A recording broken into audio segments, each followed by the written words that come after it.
Good evening and welcome to another episode of Poor vs. Standard. This is old Greg. No, this is Poor. There is no old Greg here. You like my stuff? You ever drink Baileys from a sheep? Alright, sorry about that. I'm a little paunchy, it's been a long day. But anyway, as always, we are not financial advisors. All opinions within this podcast and YouTube video are for entertainment purposes only. Not meant for financial advice, so don't sue us. Don't do it. If you find any value within these podcasts and videos, feel free to help us out by subscribing to our Patreon at patreon.com/poorvstandard. And yeah, you can also, if you have any questions, feel free to reach out to us via Gmail at poorvstandard@gmail.com. You can also find us on Twitter at vs_poor. And with that, let's get into it.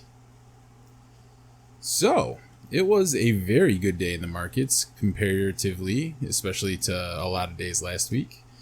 The portfolio is up over $1,300 today, so I'll take that any day of the week. If I could do that every day of the week, I would. But yeah, it would have been nice, if it hadn't followed a couple real red days and a couple $1,000 down days, but we're above 20,000. We're, between right in the sweet spot, about $2,500 down from the 25,000 mark. And yeah, we're still way shy of that 38,000 that we touched at one point. So working our way back. We're making our way downtown. That was a joke. Anyway. Yeah, so good day for the portfolio, good day for the markets. S&P was up about 1%.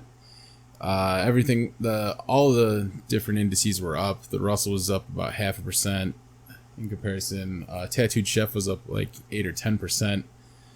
Some of the other stuff in the portfolio definitely up. Clover broke 8. Yeah, there was some good stuff going on yet today. Smile Direct Club, I bought into this as a Patreon warning, and we bought a couple hundred shares, put a couple options in there, see what happens. But yeah, overall we did pretty well today, can't complain. And the other thing that I wanted to talk to everybody about is the what happened in California. So California classified Lyft and Uber drivers as independent, and after the close of market on Friday, they ruled it unconstitutional, which means that basically Uber, Lyft, Dash, DoorDash, things like that are all going to have to reclassify all their drivers as basically W-2 employees, not 1099 employees. So their gig economy is done. They'll have to be like essentially full-fledged employees, which really sucks for things like DoorDash, because correct me if I'm wrong, but I believe DoorDash, Lyft, and Uber all have not been profitable companies as of yet. They were working towards it, but they are not. And California is one of the biggest markets for these companies, and it is going to wreck their finances pretty hard if that's the case. I'm sure they're business savvy enough to realize that what they're going to end up doing is they're going to be limiting the amount of workers, or not workers, but the amount of work that each worker can do. They're probably going to limit them to whatever the most you can do as a minimum, like as a non-full-time employee, like whether that be 20, 25 hours, 30 hours to be classified as non-full-time. And if they do that, then they don't have to basically give them the benefits and everything that are required of full-time employees. At least that's how it works in New York. And I'm sure California is pretty similar. I don't know. Don't quote me on it, but that would be the savvy thing to do there, is if you have to have all these W-2 employees, they can't have full-time jobs anymore. So the people that are exclusive Uber drivers that were working, 40, 60 hours of Uber a week are now going to work 20 to 30. And then they're going to switch over to the Lyft app and do that. And then they're going to switch over to DoorDash and do that. And they're going to have their 60 hours through 3 different jobs without any benefits. And nothing's going to change except the workers are going to have to do more transitioning and that kind of thing, I think. But the companies are still going to have to, I feel like this is going to be, clerically speaking, a nightmare for all these companies to have that many W-2s, not 1099s. It's, I don't know. It's above my pay grade to know those kinds of ins and outs of the business. But knowing what I know of how when I had W-2 employees versus being a 1099 myself, there's subtle differences, and if you don't have the right team behind you to do it, it can get very complicated very quickly. Now, these are, larger companies than the company I ran, so I'm sure they probably have someone even better than I did to run these things. Probably a team of someone's to run these things for them. So companies don't like to lose money, so they're going to do their best not to lose money. However, this is going to put a damper on things because they're going to have, basically, if the average Uber driver worked 40 hours a week as a gig worker, and now they can only work 20 hours a week, that is going to cut the Uber times. That's going to cut the amount of, basically drivers in half for Uber. And then same with Lyft, same with DoorDash. So that'll be very interesting. And the market didn't actually react the way I thought it would to that news. The only one of those 3 companies that I just mentioned that was down was DoorDash, and it was down only $1, less than 1%. But if you look at both Uber and Lyft, they were both up 3% roughly, and you're looking at $1.25 up on Uber, and Lyft was up, yeah, almost exact same. So it's very interesting to me that both of these companies are, tied hand in hand, and they both went up based on this. Now, if we go to the 3-day, let me take a look on the, that's good, August 23rd. So right here is about where it happened. You see the reaction to the news. So there was no news, so it was hanging around $45. Then 4 a.m. the market's open, bam, big red candle, and it went down pre-market, and then it spent the day recovering back up, and actually finished positive from its close on Friday. Its close on on Wednesday too, it looks like. So very, very strange. But again, the market can remain, irrational longer than you can remain solvent. So I'm glad I didn't play any options or anything on that news. But yeah, that's something I would like to monitor for the rest of the week just to see where they finish. But yeah, that is a thing that happened. Also, I did clean up the portfolio a little bit. We bought a couple things. We bought a bunch of Tattooed Chef on the dip, which is very nice. We have over 400 shares now. And we've actually started writing calls against our shares just for a couple quick bucks. Yeah. We sold one for September the next monthly for $20. And if it gets sold at $20, if it's 21 or whatever, that's fine. Because we bought these things when it hits roughly that $16 mark. So that's, $400 up on 100 of those shares. I'm perfectly fine with that. And right now we could sell our entire Tattooed Chef position and clear out our margin, which, is a nice thing to know. But that's basically, that was one of the big things we did.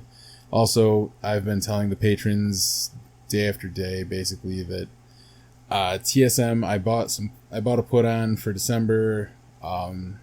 I was very bullish on this company, but then the Afghanistan thing happened. That the way that the media and everyone else is playing this is basically that this has emboldened enemies abroad for the U.S. And because of that, China, well, not an enemy in the economic sense, they're happy to see us fail, because geopolitical things aside, no one likes to see democracy, win, because countries that don't have democracy like to think that they're doing better than a democratic republic, because then they're like, oh yeah, well, I'm clearly doing better. I'm on the right track. So it doesn't matter what you think about democracy. We're clearly better off doing it this way, where there's no issue of governance because there's just one person making the decisions in a dictatorship, or there's just one board and then whatever. I don't know. But the fact that China moved into Afghanistan so quickly and struck deals about making inroads into Afghanistan from China, literal roads into Afghanistan, so they could get part of this $1 trillion worth estimate of rare earth minerals that are in the mountains ranges of Afghanistan. China will probably feel emboldened to possibly take Taiwan. And if that happens, like, what are you going to do? The same thing you did in Afghanistan, which is nothing? Go right ahead. So it is a nightmare scenario that I can see happening. And Taiwan Semiconductors, TSM, is stationed in Taiwan. That's their headquarters. They have other company, like factories and offices in other countries. But if you take over their headquarters and then start spitting out the information that the Chinese government wants abroad, and they can say, hey, you can't sell to this person, or, this country anymore, I could see that this stock becoming one of those that goes down very quickly for that very reason. I'm hoping it doesn't happen. I'm hoping I'm wrong. But luck favors the prepared, and the more prepared I am, the luckier I get. So I have that as a hedge. I also have puts on SPY as a hedge.